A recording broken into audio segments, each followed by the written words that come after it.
This is the fourth and final session on this program that with Daniel's help we were able to organize. The first was on Sunday, 19th of September, and we celebrated Paulo Freire's 100th birthday, claiming that Paulo Freire lives. Paulo Freire vive, la lucha sigue. So we had a nice beginning. Then we moved to the second program. And I won't forget that we have Juliana near Hamburg, and she is graduated here and working with children in Germany. And what she's done for us, because all the programs are videotaped, but then Juliana has done a kind of diagram, like an open space with a protocol where she summarized the main arguments. And this will go on, hopefully today. Thank you, Juliana. Vielen Dank. And then the second session, we had Chico Whitaker, very closely associated with the design of the World Social Forum.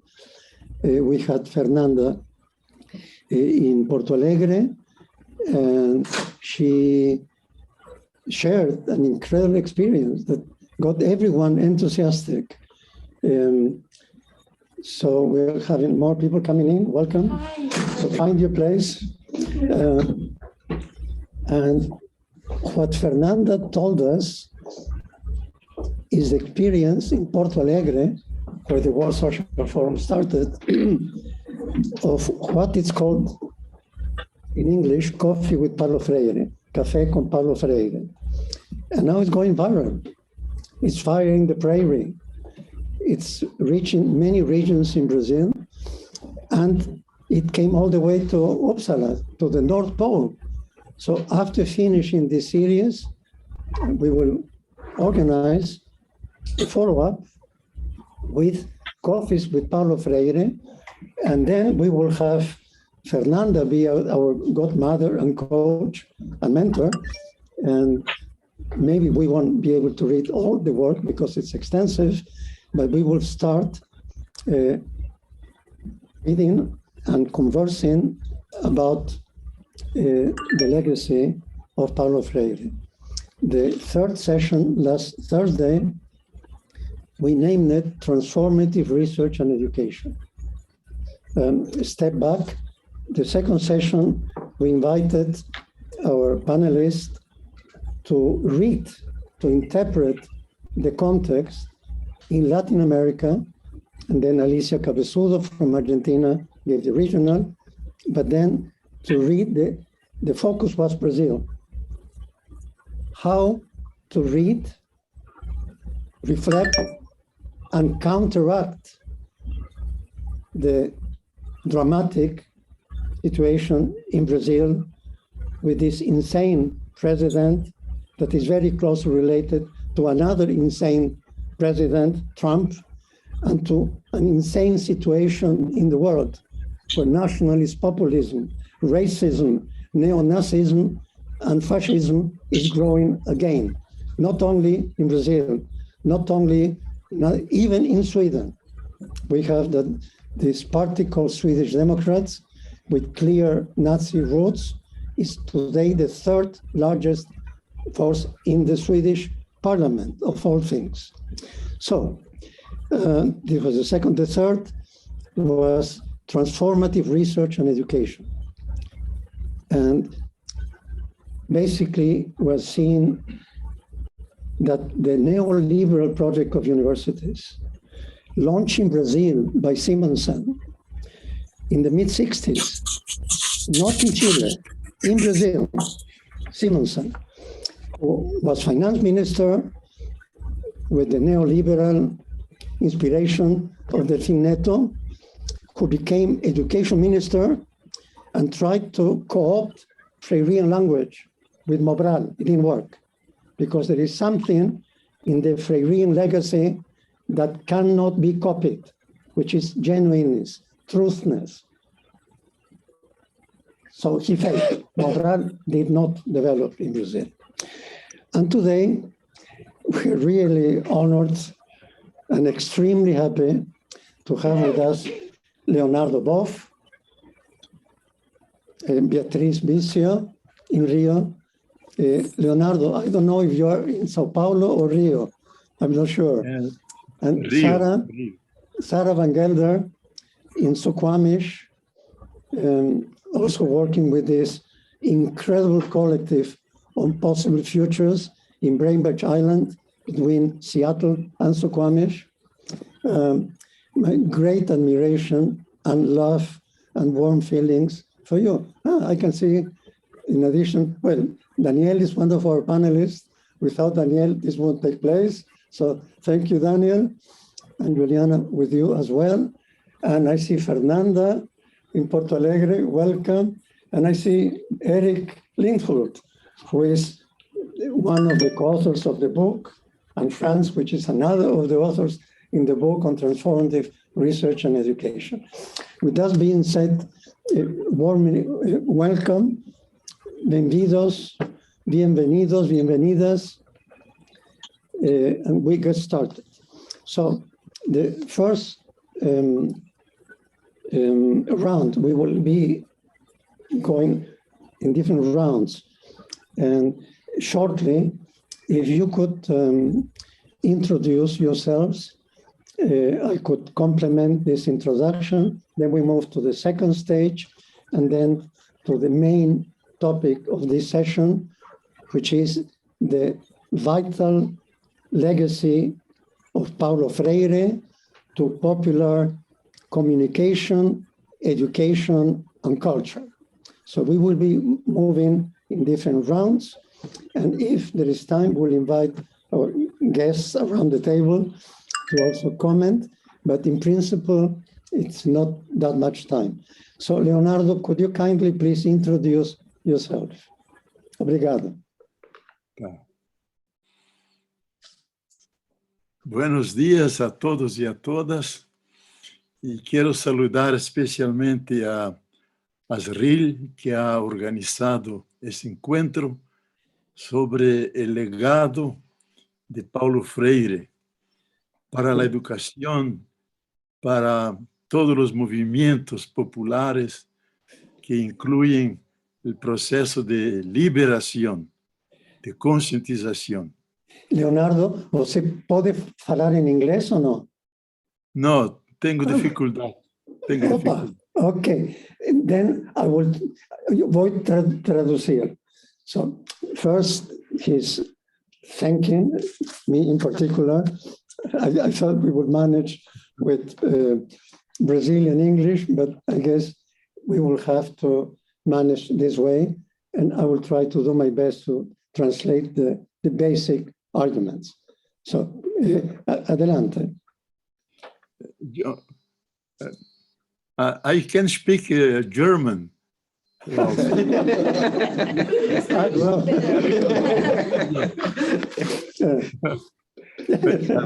Whichever you prefer, you translate it. It is better German or other Spanish. Spanish is good, and then It's good to hear Spanish. And then we would translate. Yes, we would translate to the best of our capacity. But this is a minor technical problem. We definitely can manage this. Muy bien. Paulo Freire era una persona. No, Leonardo, solamente era una presentación breve, y después vamos a llegar a Paulo Freire. Entonces, ahora vamos a seguir con la roda de presentación. Y voy a decir algunas cosas más. Bueno. Leonardo Boff is known as a liberation theologist. He won the Livelihood Award, and I was able to be present and felt very happy to be there with him. And his relation with Paulo Freire goes time back. He will explain about that. And I want to say something that I wish it could be contagious, is how powerful it was to listen to Leonardo in the World Social Forum. And I will never forget when you read the prayer of San Francisco about peace. I mean, until the moment I die, this will stay with me. It was so beautiful, so powerful, 100,000 people listening, your, reading, sharing with us the prayer of San Francisco. So we can move to Daniel. Yes, and hopefully you can hear me in here. Yes, yes. It works. I've connected too many cables today and over these sessions. So thank you very much, and also welcome to CEMUS again, Center for Environment and Development Studies at Uppsala University and SLU. And as you said, my name is Donna Mosby, and I work as an outreach coordinator and educational coordinator at CEMUS.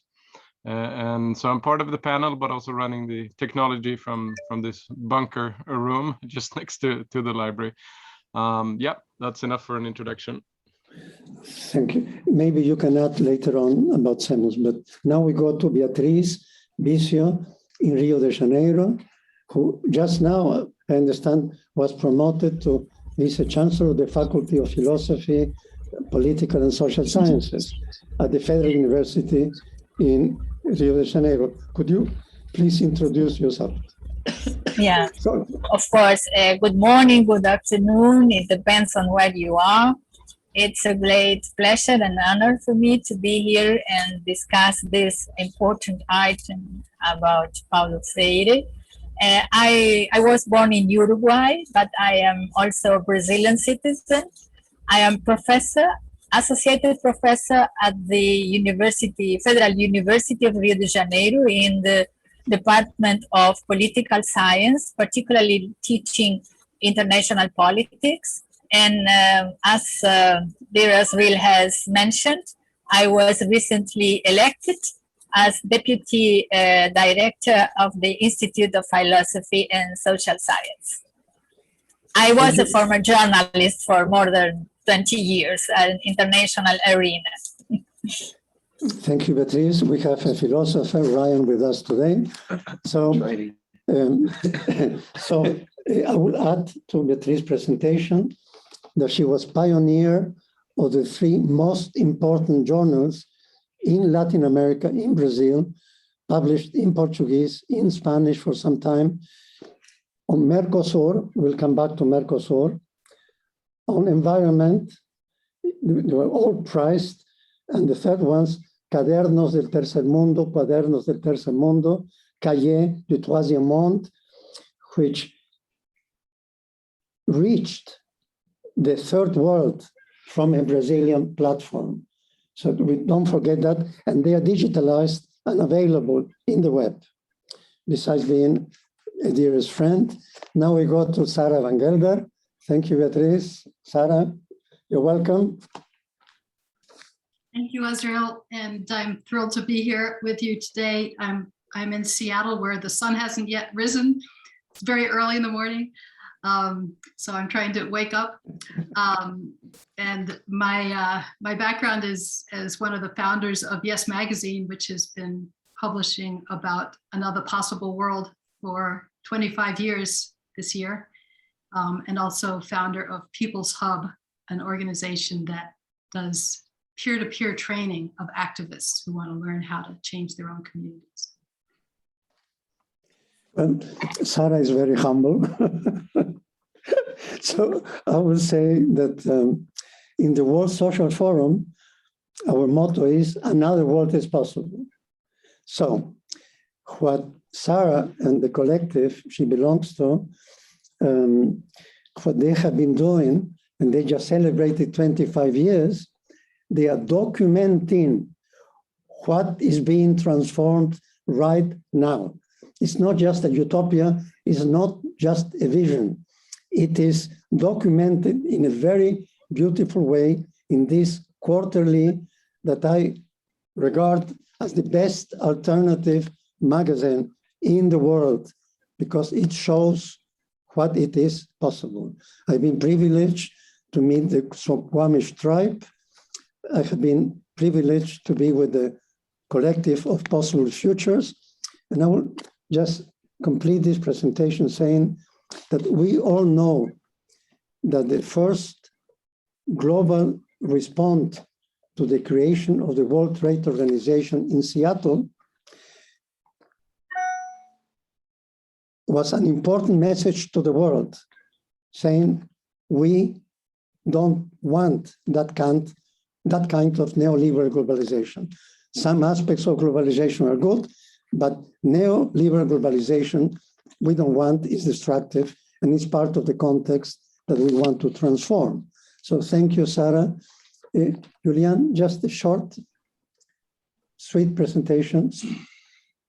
I mean, you have been presented before, but now you have a different audience. Okay, hi, thank you. Yeah, I work with climate change education with children mostly and at schools. And yeah, I've, as Azra also pointed out, I've studied at CMUS as well, doing my master's in sustainable development. So yeah, that's very short. And yeah, I'm also doing the. Thank you. So when we finish this session, everything will be in the web, videotaped and complemented by this pedagogic input from near Hamburg in Deutschland. So Eric, no, let's go to Fernanda, and lovely to see you again. This is your place, and you are our godmother and mentor for the first coffee with Paulo Freire. Don't forget that. Short and sweet. Okay, hi guys again. Thanks for this invitation. Very happy to be here with you, Leonardo, Sarah, Beatriz, Juliane, and all of you. I'm Fernanda Poleto. I'm a popular educator from Brazil, from Porto Alegre. I'm a poet also. And I'm a member of the Café com Paulo Freire collective from Brazil. And well, I'm here to listen this meeting. Thank you. Thank you. Obrigado, Fernanda. Eric, short and sweet. Let's see if it's sweet or not, but short. Well, well, short. Yeah, I'm Eric Lindhult. I'm at Mälardalen University, and I'm being involved in you can say participatory approaches to research and innovation. You can say for a long while, and you can say democratizing research. And I think also now I'm interested in something that Paulo Freire would have loved, and he actually was leading the way. I think that's knowledge democracy. So that's something I'm also working on, and there is you could say a global group and maybe movement in the area in different ways to recognize the expertise and knowledge of all people, really. And that was sweet and short. Thank you, Eric. And Eric is part of our book that is published by Emerald, hopefully in March next year. It's moving forward. We're just on the discussion about the cover, where we want Paulo Freire in the cover.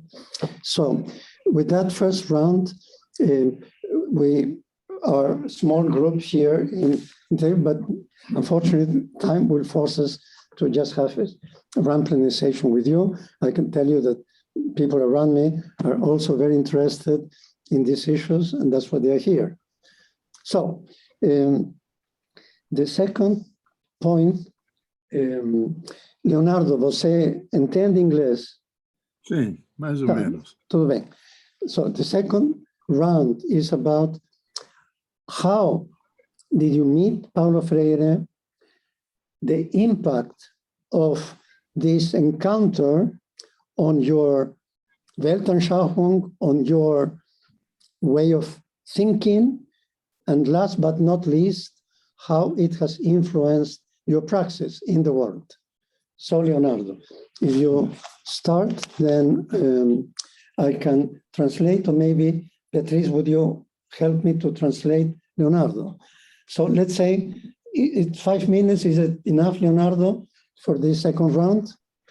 5 minutos para resumir la segunda volta. Sim. Tá, obrigado. Eu quero saludar a todos, especialmente a você, Asril, e a todos os que estão participando. E pido compreensão porque me sinto totalmente extranjero, no hablando la lengua del imperio, pero la lengua del pueblo. Agradezco esta oportunidade e felicitar a Universidade de Uppsala de fazer esta celebração, essa recordação do significado de Paulo Freire. Eu lo conocí personalmente, primero en el encuentro que hacíamos todos los años en la semana de Pentecostés en Nijmegen, en Holanda, con teólogos, sociólogos como Hans Küng, Metz, Skillebeck, Ratzinger, que preparábamos la revista Concilium. Y había un comité de asesores que eran científicos, que eran sociólogos, y Paulo Freire representaba la dimensión de la educación en el saber. Y ahí nos aproximamos, nos hicimos amigos, y muy curiosamente, cada vez que me encontraba, me pedía si había traído la botella de zumo de cereza, que era la forma como se sentía unido a Brasil, abrazaba la botella y lloraba de nostalgia, lloraba de saudades. May we perhaps translate a bit, not to be so long, I don't know. Yeah, go ahead. Do you want? Okay.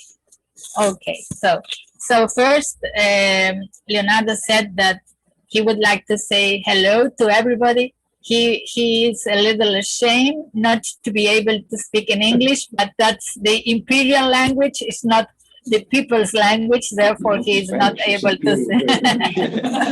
Yeah, Spanish well in some way. So, but that was his way of presenting.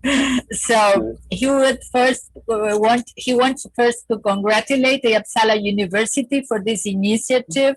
He is very proud to see that this interest in Paulo Freire in Uppsala, and he told us that he met Paulo Freire for the first time in Holland, in Nijmegen, during a theologist meeting, and that were the meeting among those who were in charge of the Concilium magazine. And that was a committee, editorial committee, and Leonardo was one of the members, and Freire also. Freire representing the education board.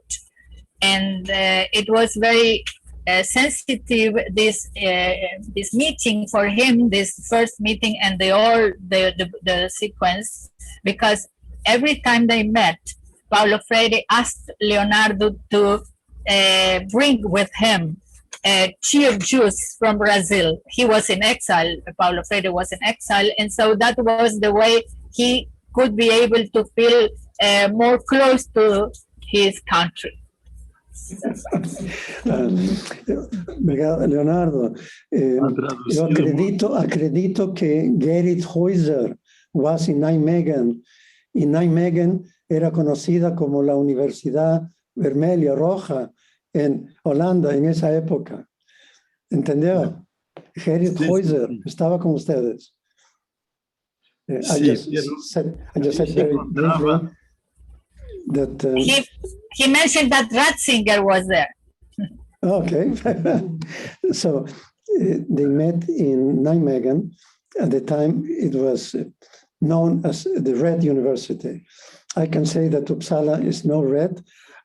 I'm not sure that Uppsala University is proud of what we are doing right now. but this is Foucault.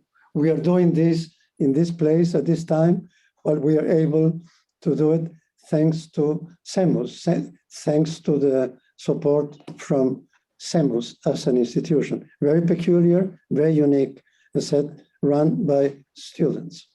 So, now Leonardo, continúa, por favor. So, Daniel.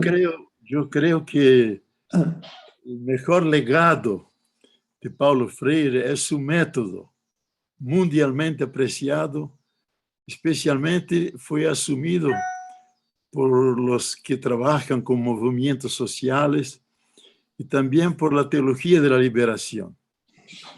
Para él, toda la educación es una construcción colectiva entre todos simultáneamente enseñantes y aprendentes. Todos son portadores de algún saber y deben ser escuchados. Entonces, lo primero es escuchar el mundo, escuchar el otro. Y es escuchando al mundo que aprendemos a leer este mundo. Y después aprender a leer los libros, las letras. Ignorante es aquel que piensa que el pobre es ignorante. El pobre sabe y sabe mucho, y por eso debe ser oído. De ahí nace el diálogo que posibilita la construcción colectiva del saber. Partir siempre de abajo, del nivel de conciencia de las personas, de los pobres, y dialogar aprendiendo unos de otros. Y la educación para Paulo Freire siempre fue entendida como un acto de amor entre las personas que juntos quieren crecer y hacerse cada vez más humanos. Leonardo, permita Beatriz traduzir. Sí. Muito obrigado. So, Leonardo said that the best legacy, the most important legacy, Freire's legacy, was his method, which is worldwide known and applied, particularly among social movements and the theology of liberation theologists, and that Freire understood education as a collective act. He understood also that everybody has something to teach to the other. So the first step to educate is to be able to hear. We have to be open to hear what people said. That's the way we can understand the world. And he said also that for Freire, ignorant was the one who thinks that poor people has nothing to teach to us. On the contrary, we have to hear to poor people. They have a lot to teach to us. So the first and the most important legacy from this method is to start from below and understand education as a permanent dialogue. And that's the thing he most appreciates from Freire's legacy. Thank you very much, Beatriz. Leonardo, si você puede redondear este argumento y después voltamos con una tercera volta. ¿Está bien? Claro. Sí. ¿Quiere completar su...? Sí. Todo el proceso educativo de Paulo Freire parte de la situación de la opresión. Y contra la opresión, la liberación. Por eso, el libro de los más importantes de él es Pedagogía del Oprimido. No es una pedagogía para el oprimido. Es la pedagogía de cómo el oprimido extroyecta al opresor que tiene dentro de sí para sentirse libre, no para imitar el opresor, pero para vivir relaciones de libertad, de construcción colectiva del bien de toda la comunidad. Y para él, lo más importante era ese proceso en que las personas van tomando conciencia de su situación. Por eso ha creado la palabra concientización, que es más que una toma de conciencia, es darse cuenta de las causas que uno es oprimido. El oprimido que no conoce las causas de su opresión jamás saldrá de la opresión. Por eso la pedagogía del oprimido es la manera como los pobres juntos discuten un otro mundo, no solamente posible, sino un mundo necesario, donde no haya opresiones, mas todos participan, se escuchan, y hay la dialogación, el diálogo de todos con todos, todos aprendiendo unos de otros, con los distintos saberes, y así creando una, como decía él, una sociedad menos malvada, en la cual no es tan difícil el amor. Leonardo, ahora, muito obrigado, muito lindo escuchar. Ahora, Beatriz, nuestra disculpa que tenga, de repente después Fernanda me puede ayudar. Disculpa que te haya impuesto esto, pero gracias muy bien. It's a pleasure. It's a privilege to be the translator for Leonardo, so thank you for that job. So Leonardo said that the education process, as understood by Freire, was the process from oppressed people to the path of liberation.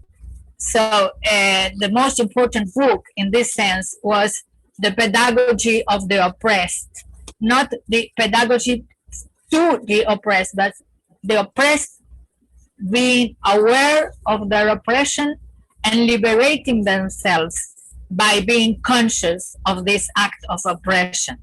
So the book tried to show that oppressed people can be aware of this and liberate by themselves and to live in liberty through this process. So the most important process of education is people to become conscious of their oppression, to understand the origin, the causes of oppression, and then to face the path to liberty. So this path means a dialogue, means that people understood each other, and in union, they can face the way to suppress the oppression. So that was Freire's way of understanding the path to build a world with least evil in it. So the liberation as a process of education. Thank you, Beatriz. And in our dialogue, I'm going to add two things to Leonardo. I hope you understand, Leonardo. There are 2 points. In what you said, in the pedagogy of the oppressed, there are 2 more elements. Is the element of hope, and hope is related to loving and to dialogue. And it's so strong that I had the incredible experience of listening to a psychologist that discovered pedagogy of the oppressed in jail in Ramallah, in West Palestine. And they were reading this in jail and gave them hope. I met with my buddy people from IRA that had been in British prison, and they found hope in reading Paulo Freire, Pedagogy of the Oppressed, in jail. And they wrote a book about it afterwards. And a third short comment is that, and this is for a long discussion later on, hopefully this dialogue will continue beyond today. For me, Paulo Freire, Pedagogy of the Oppressed, is an answer to Marx's theory and transcendence of alienation, the theory about people becoming estranged from themselves, as Paulo Freire called the internalized enemy, el enemigo interno, so that in Freire's Pedagogy of the Oppressed, I think there is an answer how to counteract, how to reclaim oneself and the world. So, this being said, Leonardo, si você gostaria de terminar, como ha influido sobre su praxis en la vida, su praxis cotidiana, histórica. Obrigado. Paulo Freire sempre se entendeu dos fundadores da teologia da libertação, especialmente por causa do método. Partir sempre de baixo, partir sempre dos pobres, fazer uma opção fundamental pelo pobre e entender o pobre não como pobre, mas como um empobrecido, alguém que foi feito pobre por relações sociais, políticas, econômicas, de desumanização, de exploração. Então, a importância do segundo livro dele, Educação como Prática da Liberdade, é uma vez conscientizado da sua opressão, vivendo a liberdade, essa liberdade transforma a pessoa num sujeito histórico, num comprometido com as transformações sociais. Ele disse muitas vezes, não é a educação que muda o mundo. A educação muda as pessoas que vão mudar o mundo. As pessoas que vão mudar o mundo. Então, a importância de criar pessoas conscientes que partam sempre do sofrimento humano, analisam o sofrimento. Então, o famoso método de ver, julgar, agir da teologia da libertação é derivado da prática de Paulo Freire. Partir vendo a realidade, refletindo junto com os presentes, com os pobres, escutando qual é a compreensão que eles têm do mundo e como organizar uma ação coletiva. E, por isso, a importância dos centros culturais, da participação nas comunidades de base, da participação nos movimentos sociais dos direitos humanos e mesmo a participação política que visa não a reprodução do sistema, mas a transformação do sistema. E um ponto importante de Paulo Freire, especialmente nos últimos anos, é a pedagogia da esperança, porque ele se dava conta da grande tristeza e opressão que há no mundo globalizado. E temos que ter uma esperança ativa. Aí ele criou a palavra esperançar. Esperançar é criar as condições para que a esperança seja transformadora, que não fiquemos passivos esperando que as coisas aconteçam. Não, devemos ser ativos, devemos fazer acontecer as coisas, e aí a esperança é um sonho para frente, é uma força de transformação. Aí esperançar para ele agora, nessa época, é fundamental, porque a humanidade está coberta por um manto de tristeza, de desesperança, e sem esperança nós não conseguiremos dar sentido à vida. E a luta para defender a vida dos mais fracos, aqueles que não conseguem se defender por si mesmos. Aí a atualidade perene e atual da pedagogia de Paulo Freire.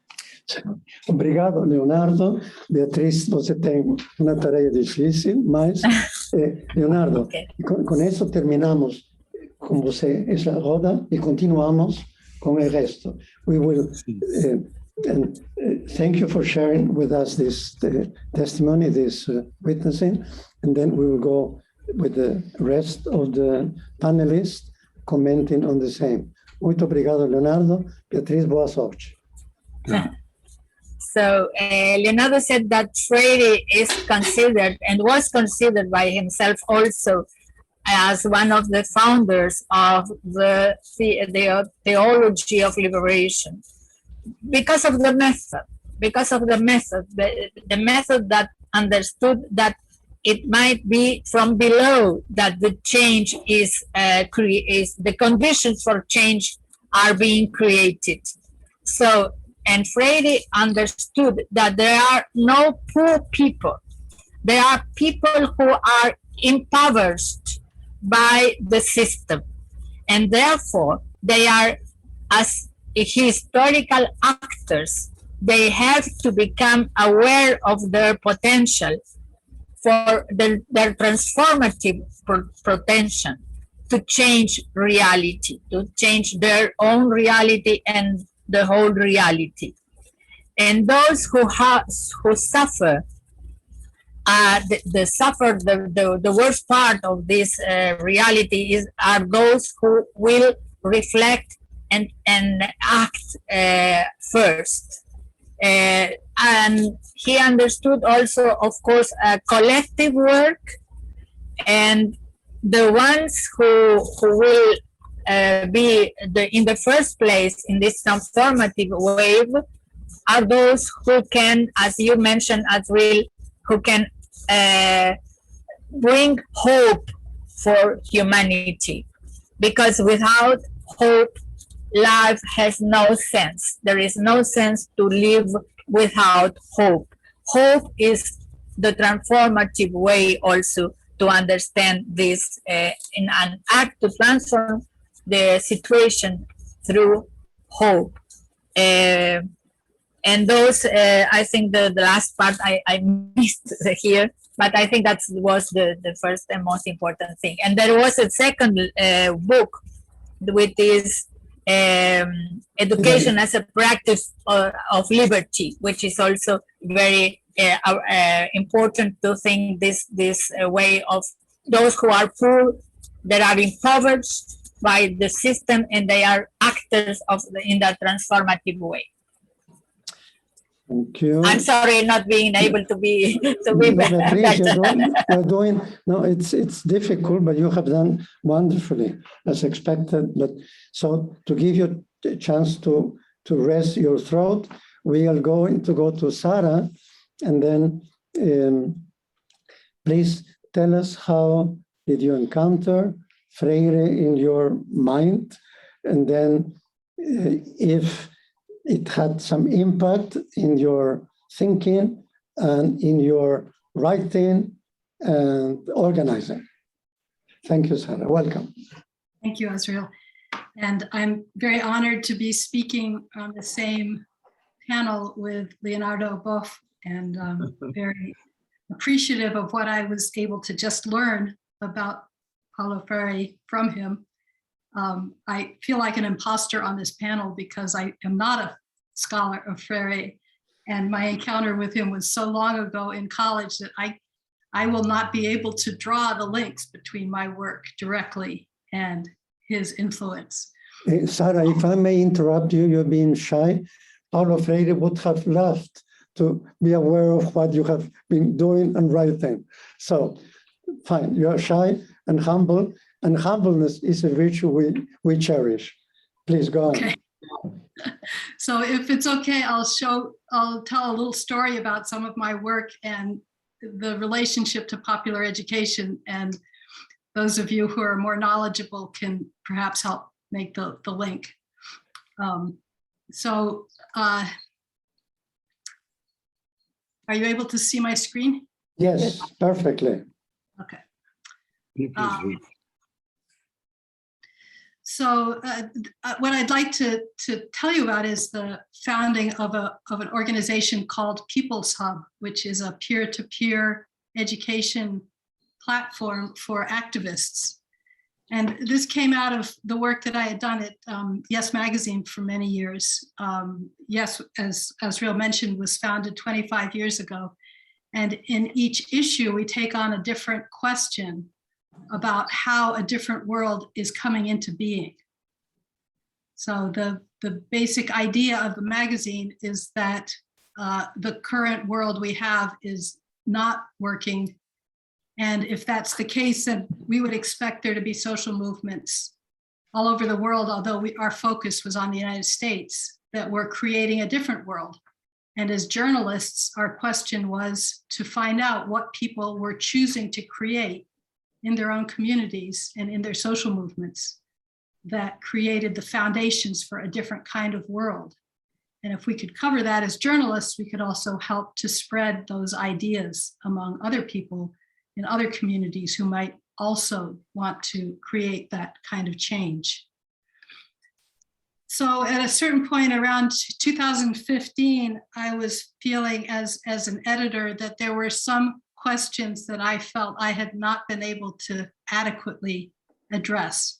We had done our best to address all these, but in each case, I felt like the solutions we had found were falling far short of what was needed. And those were especially in terms of climate justice, economic justice, and racial justice. And so in response to that's my own sense of frustration, I decided to go on a road trip and visit places around the United States, smaller communities, places that are not usually covered by the media, places that are impoverished and on the margins of society, and visit them myself and see whether those places that are more on the margins might have solutions that other people had not yet really understood. So I spent 4 months traveling in this truck and camper and visiting communities that again are outside the mainstream. So 5 different Indian reservations, places in Appalachia that are coal mining kinds of places, places in the Midwest, which are called the Rust Belt, cities that have been abandoned by industrial capitalism, and in the South. And out of that road trip came my book, The Revolution Where You Live, that told stories of grassroots accomplishments in those 3 areas from those communities all over the country. So one of the things I discovered as I was writing that book and on that road trip and then doing the book tour afterwards is I would tell stories of the people I met and their accomplishments, and other people would say, I would like to meet that person because I would like to work on a similar innovation where I live. And it seemed like at the time that should be very easy to accomplish because we have the internet. So we no longer have to actually travel to meet each other. We can so easily meet each other via platforms like this one. And that was the idea that spawned People's Hub. Idea was to do education that is peer-to-peer, because everywhere I went, I found people who were just extraordinarily accomplished at grassroots organizing. They're not people who would be recognized. Their names would not be in the news media, but they were making wonderful things happen in their own communities. And so, and yet each one of those also had things that they would like to learn. So the idea was that each person can be a trainer and each person can also be a student.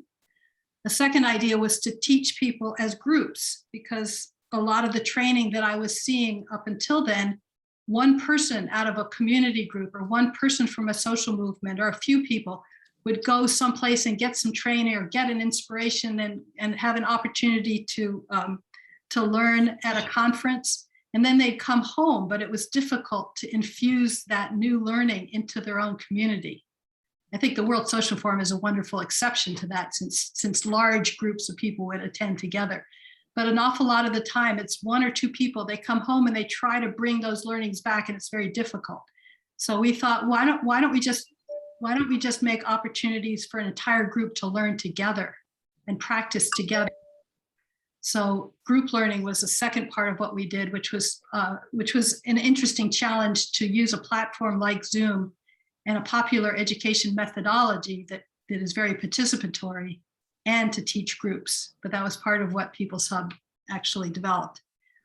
And then the third idea is that people know what they need to learn. And at different times, what they need to learn may vary, because at one time it may be that the group is having difficulty having a good meeting and being able to make progress. Another time it may be that they need new leadership and they need to figure out how to raise up new leaderships as older leadership decide to move on. So at each point in the evolution of an organization or movement, there are different things needed. And the more you can make those available, the more those groups can be powerful and effective. We also based it on a theory of change, that change involves 4 different aspects. The 4 R's, as we call them: resistance, reimagination, resilience, and restoration. So the first one, resistance, this is the one that, of course, is often focused on when people are talking about change, is the protests trying to stop the harm from continuing.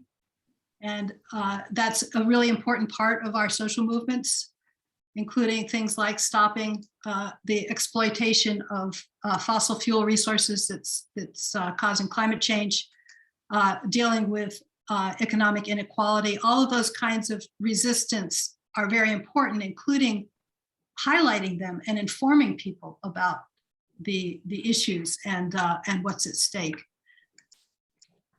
But a second one is reimagination, because we need hope, as was just discussed. We need to have a sense that there is another world that's possible.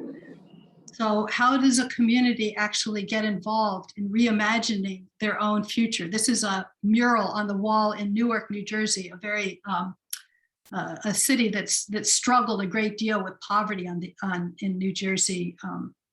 And I don't know if you can read the title. It says, "We can observe the future when our vision is uplifted." And this is a cooperative in Chicago, New Era Windows and Doors, that was created by the workers when the owners decided to shut them down. And this is from a gathering in Detroit where people were preparing for protests the next day, but they were preparing, as they did, they were preparing signs that talked about what they wanted, not just what they wanted to stop. Third element is resilience. I think we often, in social movements, we often forget that our own personal resilience and our collective ability to work together and support one another and to be there for the long haul and to lift our spirits and to deepen our own understandings of the world, that those are just as important.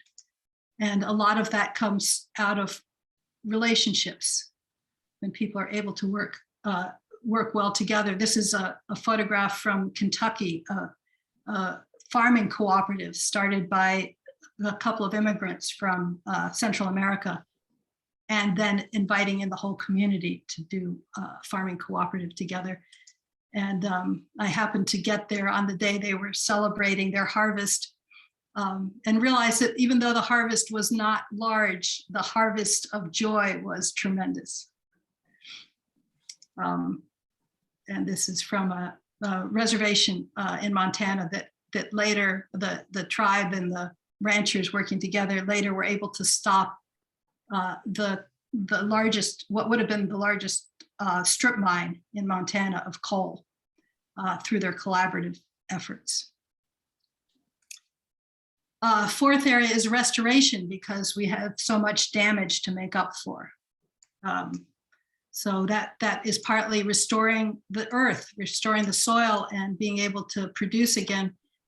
There's also, as many of you know, I'm sure, a very active conversation happening in terms of reparations for the harm caused by enslavement of African people, for the taking of land of indigenous people.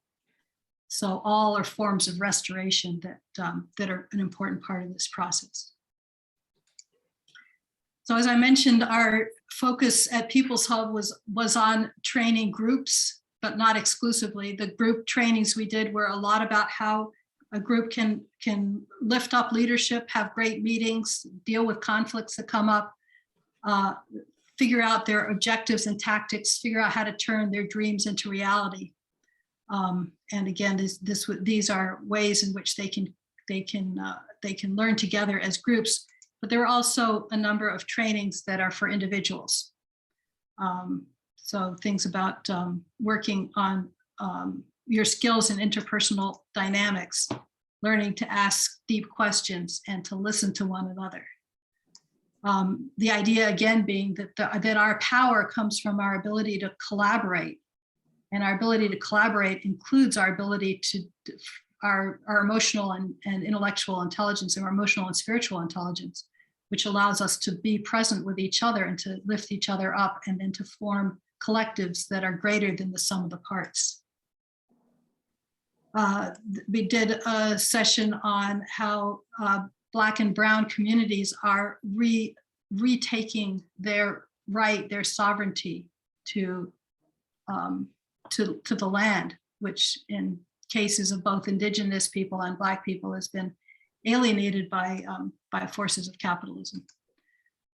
We talked about how to build power to win, including things as simple as working within the election system, but doing more than working within the election system, also building the community power that transcends elections and continues beyond elections, so that people can hold elected officials to account and can build power in other respects besides elections. So that's some of the work that People's Hub has been engaged in. I am no longer working with People's Hub. My work now is with the Suquamish tribe, the people of Chief Seattle, and that's a whole different story. So I will just leave it with that story. Thank you so much, Sarah. Thank you. Yes, Leonardo is applauding. Sorry, and in Spanish we say "más papista que el Papa," more Pope than the Pope. I think you have shown us that you are more Freirean than Freire. Freire would have been very happy, very honored to listen to you. And then 2 comments, and then we'll go to Beatriz. Leonardo, as you mentioned, theology of liberation, liberation theology, I thought of a concept of oppression theology, theology for oppression. I'm thinking about Opus Dei behind Vox. Vox is Franquism, fascism in Spain, going global. I mean, we have Opus Dei in Sweden, that is a Lutheran country. I remember interviewing you, Leonardo, in Uppsala, and I won't repeat what you told me about Opus Dei, but also I'm thinking about these evangelicals that are supporting Trump and they are supporting Bolsonaro. And this is an important point of meeting with Sweden. There were Swedish missionaries that failed in Sweden, but succeeded tremendously, too well in Brazil and in Africa. So what about having this concept, this dialogue on a theology of oppression today, not before? It operated before as well, but I'm thinking about it now. And something about discourse, rhetoric, narratives, and praxis. Sometimes in our debates, people in the street say, oh, you intellectuals, you academics, you speak, blah, blah, blah. But I want to recall how we met Sarah. And we met marching against what is called El Muro de la Muerte, the wall of death between Ciudad Juárez in North Mexico and El Paso, Texas. When we went in this march, peacefully. It was a dramatic march. We didn't know if we would come out alive. So we were willing to risk our lives for, and this was in the context of the social forum in the border, in the frontier, which included both Mexican and Americans in the border. So it is something about Gandhi saying, you are the message, we are the message, as imperfect as we are. But there is an obligation to not just write, to not just speak, to also put our words in the test of danger. So that's how we met, Sarah. I never forget that. So Beatriz, please go on, and then Daniel. Thank you, Sarah. Thank you, Asriel. And it was a pleasure to hear Sarah's stories. Very, very important. I appreciate it fully. I would need to share my screen, a very, very humble presentation. May I? Please. Okay.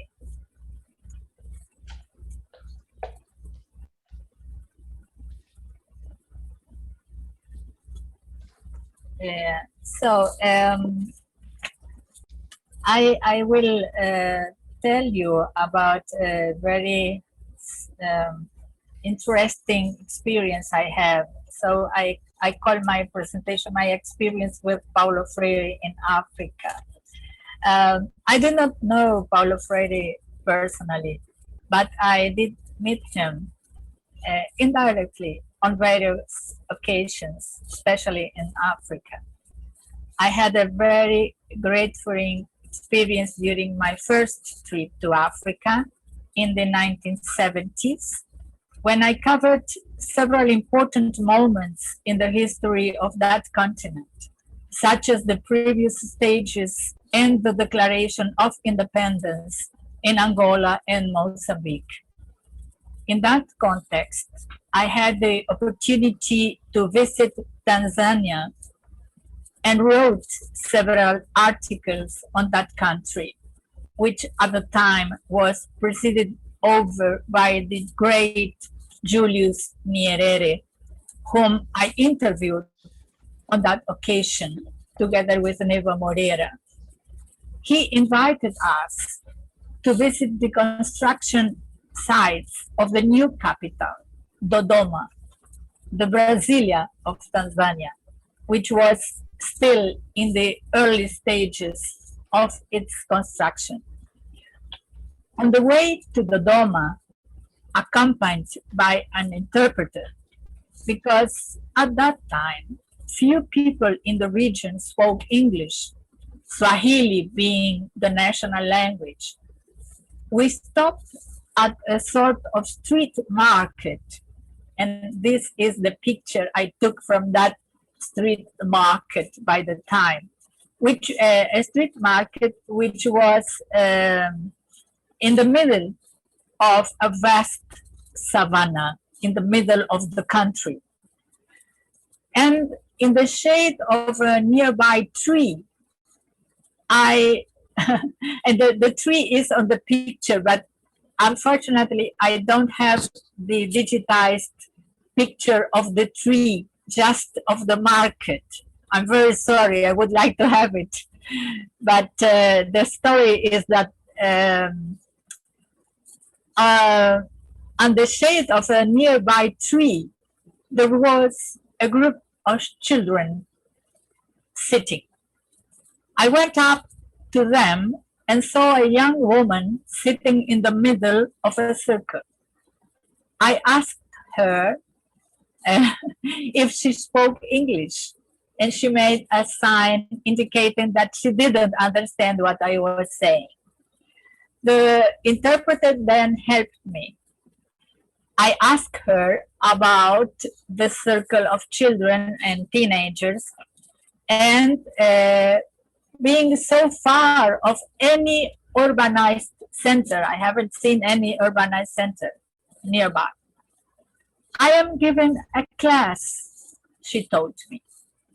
I introduced then myself as a Latin American journalist, and being curious, I asked her to be kind enough to give me some more information about this class.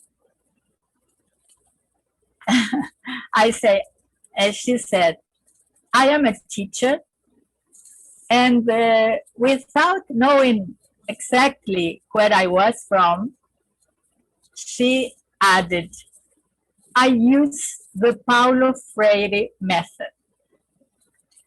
This was such a profound surprise to me that this episode was engraved itself in every detail in my memory until today. I understood that Paulo Freire's idea had reached Africa's deep interior, where the school was simply the shadow of a tree. So that was really a great experience. And I have after that read a lot about Paulo Freire in Bissau. Yeah. And when I teach the liberation movement, which is part of one of my disciplines in this semester, particularly as an elective discipline in the course of social science in the Federal University of Rio de Janeiro, I teach about Paulo Freire's invitation to Bissau, and he was received by Mario Rabello in 1976, 2 years after the independence of the Republic. At the time, he was living as a refugee in Geneva. And Freire did not know personally Amilcar Cabral, who was the independence hero and more important intellectual and theorist and also military leader. But Paulo Freire collaborated actively in the Paulo Freire with Julius Nyerere. And now your sound is on as well. So, okay. Sorry, Beatrice, go ahead. Oh, okay. Sorry, I didn't understand that. So Freire actively collaborated in the self-affirmation of both countries, Cabo Verde and Guinea-Bissau, after independence, who were both liberated by Amilcar Cabral's ideas and the same party, the Party for the Independence of Cabo Verde and Guinea-Bissau. And the convergences between the leader of the independence of Cabo Verde and Guinea-Bissau and the Brazilian education and Freire is the one that concerns their concepts of revolution, of transformation. They both understood that the armed struggle against the colonizers was simply one step, but they were convinced that no people, even in the post-colonial period, even after having politically achieved independence, no people could get rid of its colonizers if it does not free itself from the theoretical way of understanding reality that was particularly important, as we have seen with the testimony of Leonardo and Sarah. So both Cabral and Freire recognized the need for the overcoming of the mindset established by colonialism. So both perceived that there is no liberation without the decolonization of the minds, as Amilcar Cabral said. So that's the first thing I would like to share with you. And of course, I have read and appreciate and thought about the Freire testimony of his experience in Bissau, he wrote a book which is called My Letters in Bissau. And he was very humble on the beginning, trying not to impose anything and in accordance to his convictions. First, he tried to understand the first step that has been established by the government. And then, just then, after being aware of what has been done, to try to implement the way he understood that could be implemented the project for a new education in Guinea-Bissau. So he was very, he succeeded in part with this task, which was not very easy in the conditions that the independence was conquered, with a huge, very huge percentage of illiteracy. But Freire is till now, not only in Guinea-Bissau and Cabo Verde, I have seen the similar experiences as I saw in Tanzania, in other African countries during my coverage from those periods of the 70s, the 80s, the newly independent states trying to incorporate Freire's method in their educational system. So these are, and I'm finalizing these letters to Bissau, letters to Guinea-Bissau, Paulo Freire's book about the experience of that period. And of course, there have been a lot of reinterpretations in different fields, not only education, of this experience of Paulo Freire in Africa.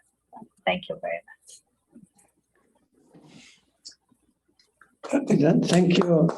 Thank you very much, Beatrice.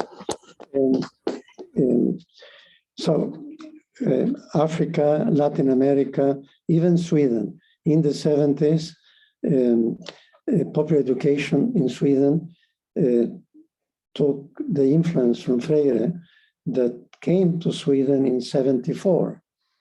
And you mentioned Geneva. In Geneva, it was a Swedish theologian who was Paulo Freire's boss, person. I don't know if he lives, but I was able to interview him and find something very interesting. When Freire was traveled back in Brazil, he would phone his former boss in Geneva and in Sweden, a person, to converse about personal things. So there are many links that we are finding out in this course, along this course. And you mentioned something very important.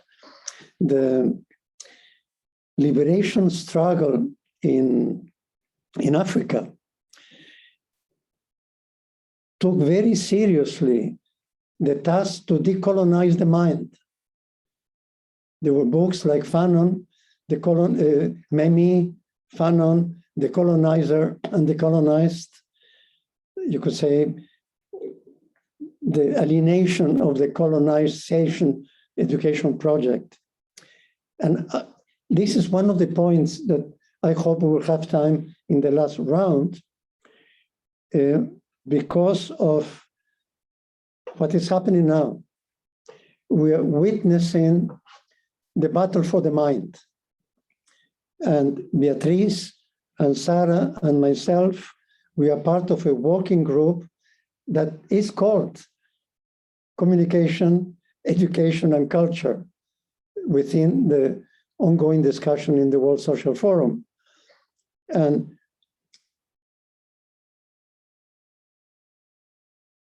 the danger of this battle for the mind is that in the last decades and years, the extreme right, the far right, neo-fascism is having the upper hand. And Steve Bannon, the strategist behind Trump's election, Bolsonaro's son, Eduardo, is working with Bannon, who says that Brazil is the second country in the world, most important after the States. Bannon has been working in Europe along the same premises, and he formulates what he's doing as cultural war, battle for the mind, which we can trace to Gramsci. Bannon has read Gramsci. We should not underestimate the enemy, so to speak. So what impressed me is that this week, NATO, OTAN, has formulated what they are doing as cultural warfare. In the past, we used to speak about propaganda, counter-propaganda. So you could say on this global militarized situation, this armed coalition from the West, to put it bluntly, they are now using the same term as Bannon is using in the States, as Le Pen's granddaughter is using in northern Spain. They created recently an institute, Le Pen Institute in Galicia. So we're going to come to that point, but then it's Daniel's turn to address these issues. So Daniel, the floor is yours as a panelist. As a panelist.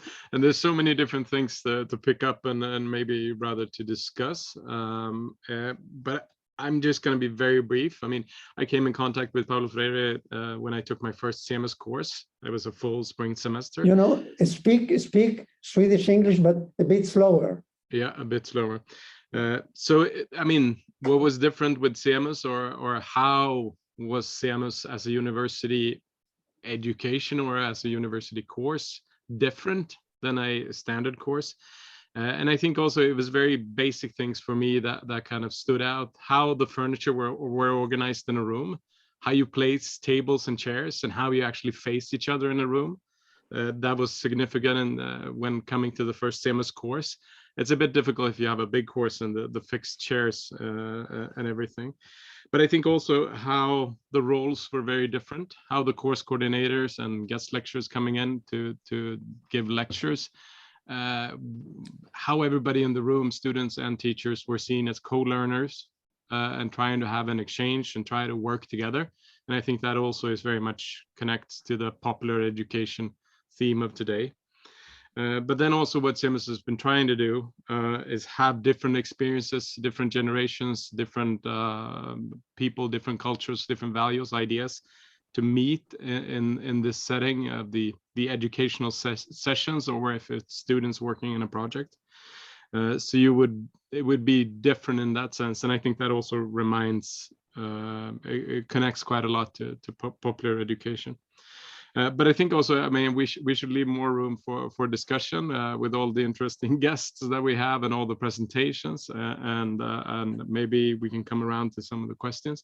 But one question, and I'm not posing this to anybody to answer, but it's an interesting question that I've come across in reading Freire now and taking part in these events. And it's basically, who are the oppressed in a CMS context? When we talk about CMS courses or education, or in Uppsala or in Sweden, I mean, who are the oppressed and where are they, and how can they be made part of shaping the content in courses or the education? And also then coming from a privileged position, are we the ones then trying to find the oppressed or pointing to the oppressed in this kind of context of what we do education today? So that is all from me. Thank you, Daniel. You are short. I'm sure you have more to say, but we'll try to get time to questions. But we are aware of the limits of time. It has been a fantastic encounter today. I would like to shortly problematize context, the context we are dealing with, and if you could show this diagram, hopefully it can be read by the panelists and the participants. This one, I don't know if it can be large enough to make sense. If it doesn't, then we just let go. And basically, this diagram, but it would be included in the web. I think it would be very difficult to make sense of it. Yes, it will be difficult, but we will include it in the web and then it will be legible there. So I want to come to this formulation of today's session.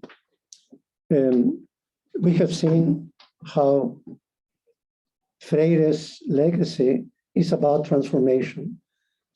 And transformation means all the possible levels or dimensions of life, all the way from the global, the world situation, to the institutional, national, regional,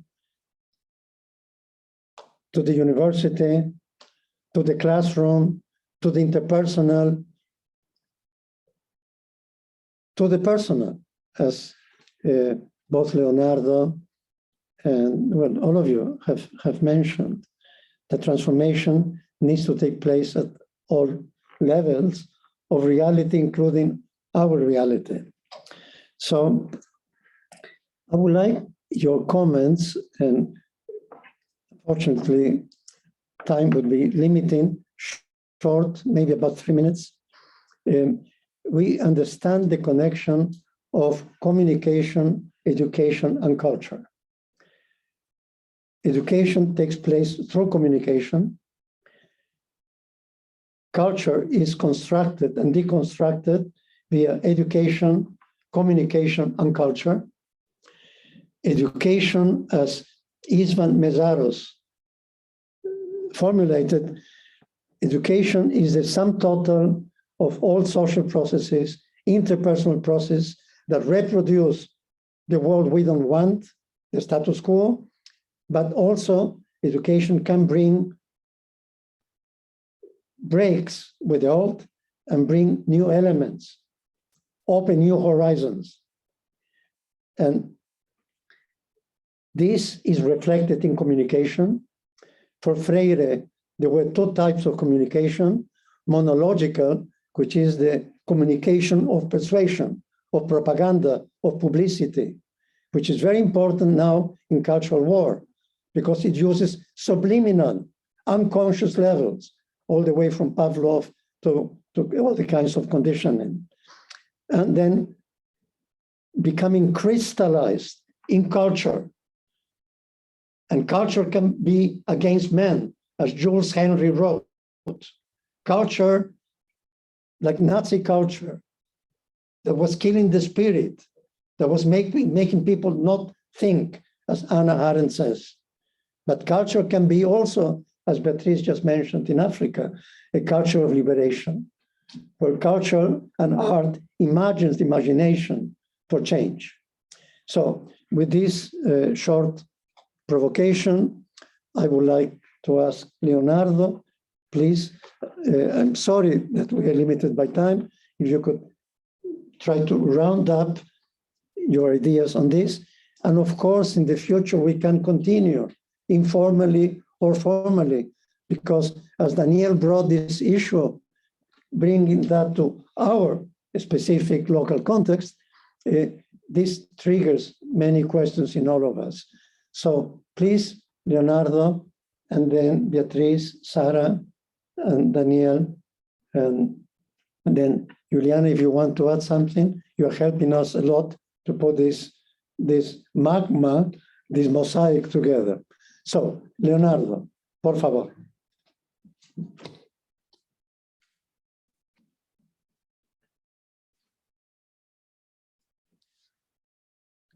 Your microphone.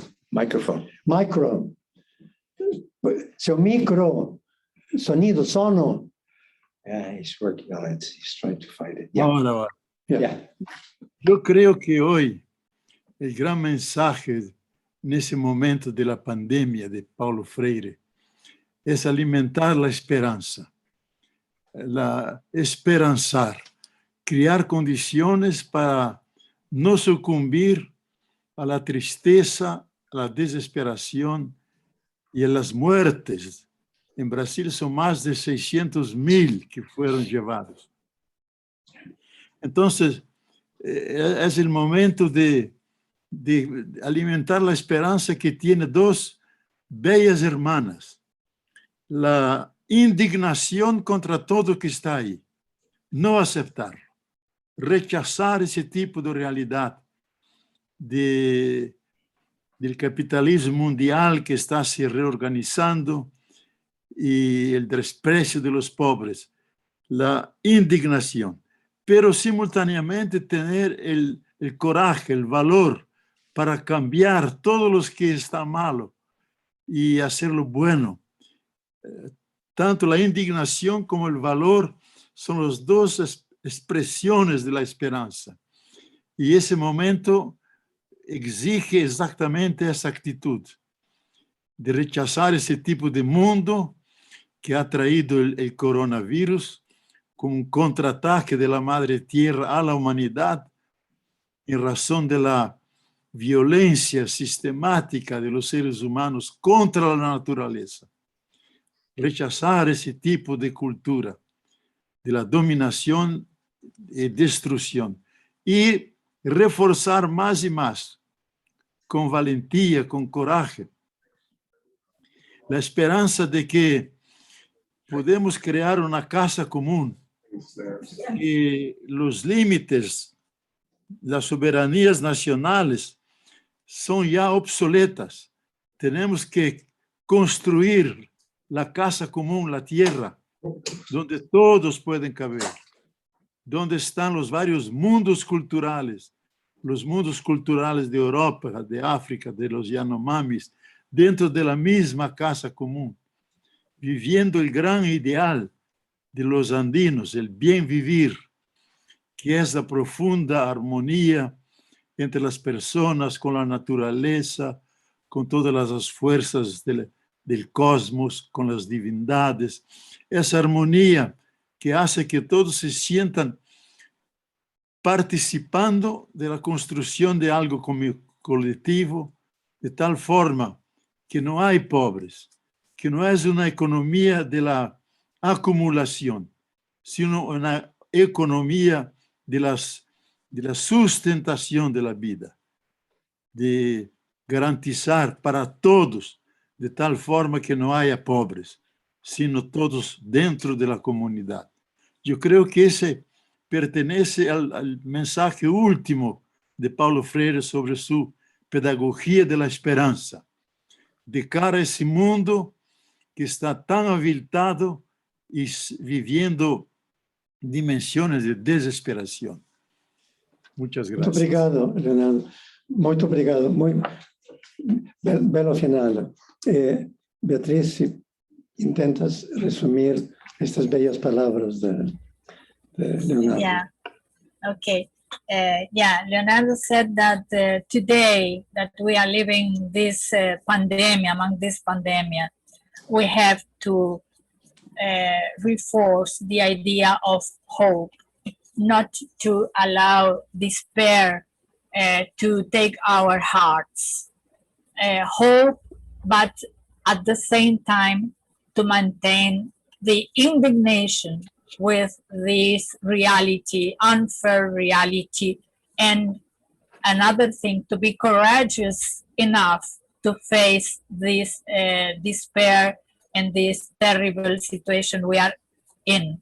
So to reject domination, to reject the destruction of our beautiful planet, to think that we have to maintain our common house, no more to think that the frontiers, the national frontiers, belong to the past.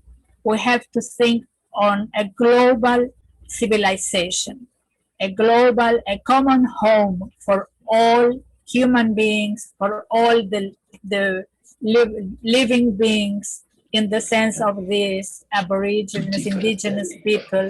The well-being in harmony, el buen vivir, as our original communities think that they have to think the future. So a collective and prosperous world for everybody, a world with sustainability, a world with a community, a global community. And that's, Leonardo, think that's the last and most important message from Freire to nowadays world. Hope and hope for transformation. Muito obrigado. Thank you, Beatriz. It was a beautiful presentation. Franz just commented to me, tutti fratelli, laudato si. And this is hope coming today from this Pope in the Vatican, and we hope he won't be killed like maybe others in the past. So we then thank you, Leonardo. Very, very beautiful. Beatriz, thank you. Sarah, would you please, because you work, even though you're based with the Suquamish people, you have shown how community can be recreated, and then the education that you have been speaking in all the points, the 4 points you brought, it's about the organic linkage between communication, education, and culture. From an education for not thinking, neoliberal communication, education to domesticate or to liberate, and again, a culture that reproduces all racisms, all classisms, all destructivisms that are destroying the world, and the kind of culture of hope. So if you could please, in your own words, and you can formulate in your very courageous and shy voice, I know you're very powerful. Thank you. That's I feel like that question is everything, right? It's the whole world in that question. So first, I just want to again say thank you to Leonardo, and I sort of feel like we could just end with that statement of hope. That was very inspiring. And so I'll just take a small slice of the question that you asked, Azriel. It seems to me that the pandemic has helped people understand something really important, which is their loneliness and how much connection means to them, to all of us. And my hope around that is that it can counter the message, the propaganda, the ignorance that comes with all the advertising messages that our hope is in consuming more of the planet. And even though that's people's experience, I think that loneliness and coming to understand that loneliness, there's still a need to tell a larger story about what that means. And what that means is that as a human species, we are nourished and we care deeply about connection. And that means that implies a very different kind of society than we have now, where people are putting first profits and competitiveness and willingness to give everything up in order, including community and family, to move to someplace where there's perhaps more wealth to be extracted. So I think it means taking this moment of urgency and telling a different story about it. Likewise, it certainly here in the west part of the United States, but I think more broadly, the climate crisis no longer feels like a potential threat. It's in the air we breathe, with the wildfires that are burning throughout the West, so that no matter where you live, you're breathing smoke part of the year. And it's in the droughts, so that people don't have enough water for the agriculture that has been feeding the country. And in other parts of the US, it's in the storms that have been drowning people. And so there's again a moment, I think, for moving this experience that people are having in their everyday lives and telling a different story about what's causing it. And of course, the climate crisis has been explained by scientists for decades. but telling a deeper story about the role that capitalism plays in causing the climate crisis and the role that a culture of consumerism plays in causing the climate crisis, and the importance in terms of hope of building people's power. So not only can we aspire for a different world, but we have the power to actually bring that world into being.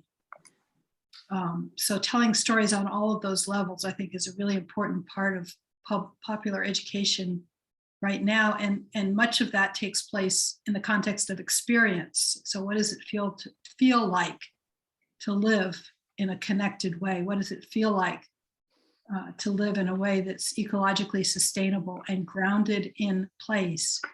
And that's where I feel like I've learned an awful lot from spending 20 years with the indigenous people in this area, is just how deeply that knowledge and rootedness in place then informs everything else about what's important and values and decision making.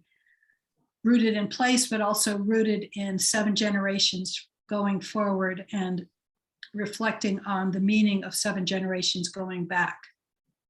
So what does it mean to be that deeply rooted in place and that responsible, that holding the gratitude for what the past 7 generations have done and holding the responsibility for what we're now leaving to the coming 7 generations. Thank you so much, Sarah.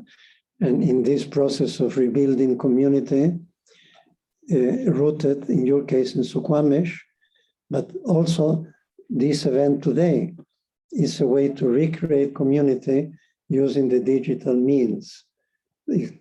So I think I'm not allowed to thank you, all of you, for reconnecting us and to know that in all corners of the world, be Suquamish, be Rio, Sao Paulo, that we are not alone in the struggle. So thank you, Sarah. Now, Beatriz, please.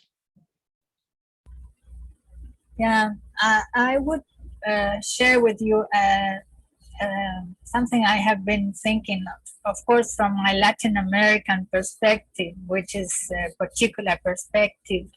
But in accordance with Freire's idea of being conscious, to be aware of where we are, and in this sense, to be able to transform our reality. I think that we still have in Latin America to do what the Africans have been doing since independence. One of the first steps they have taken was to rewrite the history.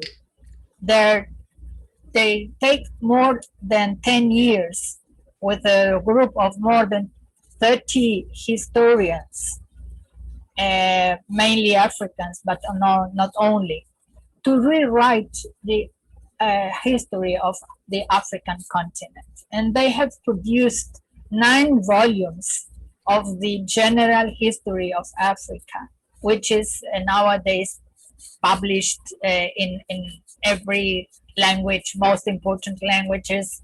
In Portuguese, it is able, those 9 volumes in Portuguese, in French, in English, with the support of UNESCO.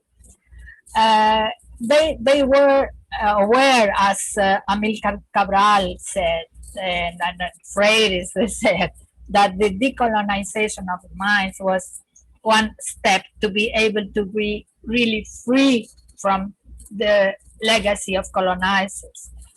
In Latin America, I'm afraid we haven't done this in relation to our history. Our books in schools, in the secondary schools, the primary schools, start our history with the arrival of the colonizers.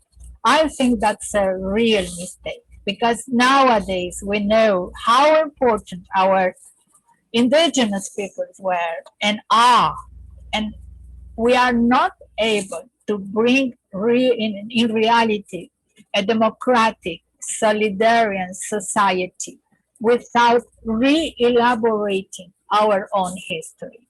And the the role they have played, not only the Aboriginal people, but the African who were brought here through the slavery traffic in the construction of Latin America.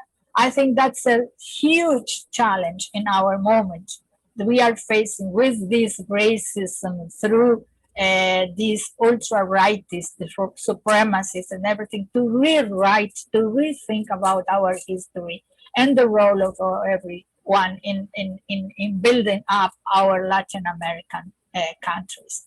I have been talking about with my students and trying to bring this new perspective, because I think that in that sense, Africa has been taken the correct steps, and we haven't done, at least not fully, this what I can call homework as a first step in Freire's perspective to liberate our minds through deep and profound reflection on our own history and us as the actors of transformation. Thank you, Beatriz.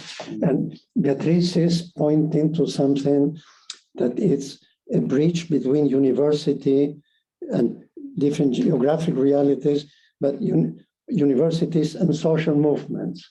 We published this with Vicente Manzano, and this is in Spanish, for Spanish teachers or Spanish-speaking teachers all over the world, the bridge between universities and social movements. So, Daniel, given time, if you want to round up your ideas with this session today, and I would like to have a couple of minutes, if you can indulge me 2 or 3 minutes to do the follow-up, because la lucha continua. So we're going to go on with in different ways. So Daniel, if you could please put closure to this grand finale today. Yeah. I just want to thank everybody that's been part of all of these meetings. I mean, it feels like it's a big course in itself, and there's so many different threads and questions that we could follow up. So I'm not going to be long. I don't know if I should read a poem, very short, extremely short, and I think it kind of fits. I don't know. It just appeared to me Please. now. So it's very, very short. Okay, here we go. Will we fight to imagine for this and coming centuries the impossible laid out as earthy thread and silvery paths, biggest pearly white becoming sand and oyster again? So that's it. So thank you so much. Also, I want to say thank you, Asril, for organizing this and bringing this initiative to CEMUS. And I'm also very much looking forward to the more chatty Café con Paulo Freire that we will hopefully continue during the autumn as well, so we can drink coffee and talk with each other. Thank you. Thank you, Daniel. Speaking about follow-up, the main action coming out is the coffee with Paulo Freire, guided, coached by Fernanda in Porto Alegre. There will be a program in digital TV in Mexico. There's a chair with my name for my former students. I don't deserve to have a chair with my name, but we will present in Spanish, and he's going through Latin America. He already interviewed Brazil, speaking about Abel, Beatriz. So that will be a continuation there. All the sessions are videotaped and will be in the web, complemented by this beautiful formulation map that Julian is doing for us. And then I will finish with the lyrics of a song that we sing every Friday for over 2 years now in Forum Torget in Uppsala. And we sing it in English, in Swedish. So my voice is not the best, but I'm going to sing it it's long, so I'll just take the first paragraph. We need to wake up, we need to wise up, We need to open our eyes and do it now. We need to build a better future, and we need to start right now. So that's the song. And we started this actually playing the harmonica for the birthday of Paulo Freire. And today we will finish with Beethoven's hymn, Alles Freund zu sein. You know, you who knows German, you understand. If you want to sing with me, go ahead.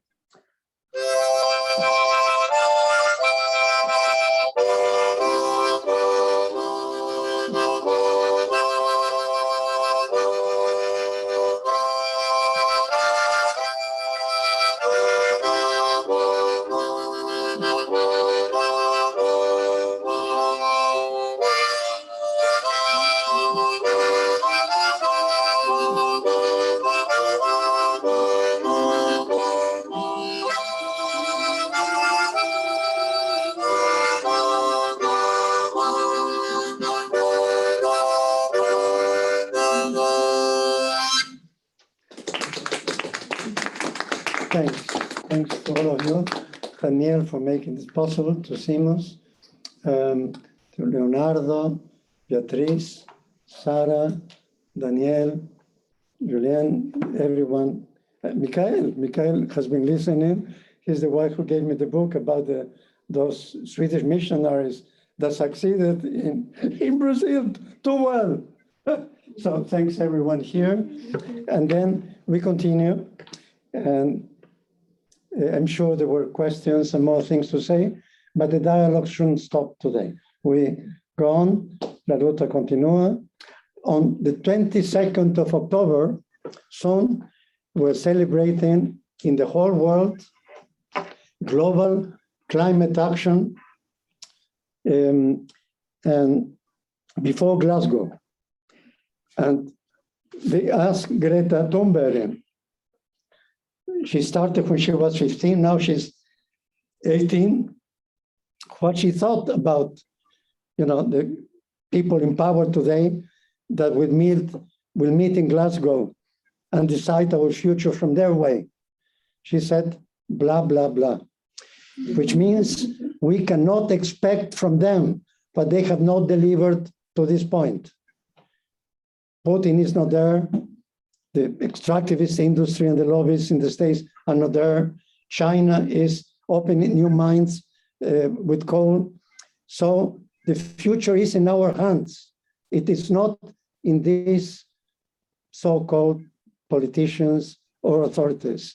So let's get going fast, soon, now. Thank you, all of you. Thank you.